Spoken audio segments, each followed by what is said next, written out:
Welcome to Penrose Learning, where we make understanding easy. You start by making the connection. Enable Wi-Fi and Bluetooth on both devices so they can see each other. On your Samsung, open Quick Share and set visibility to contacts or everyone, which lets the Redmi detect it. On the Redmi, enable Nearby Share or the built-in File Share app and make the phone discoverable. Keep both screens unlocked. Once done, you're ready to pick files on the Samsung and begin the transfer process. Choose the files you want to transfer, photos, videos, or documents, and tap Share.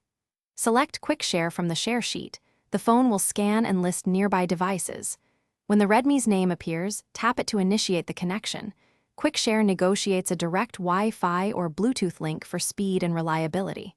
On the Redmi, a prompt appears to accept or decline. Accept quickly, and the transfer begins. This method avoids cloud upload. After you accept, monitor the status bar for progress. Received files land in downloads or the gallery, depending on type.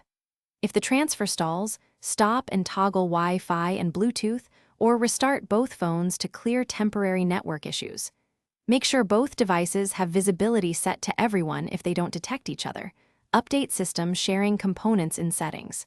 If problems persist, try moving both phones closer or use a USB cable as a final fallback.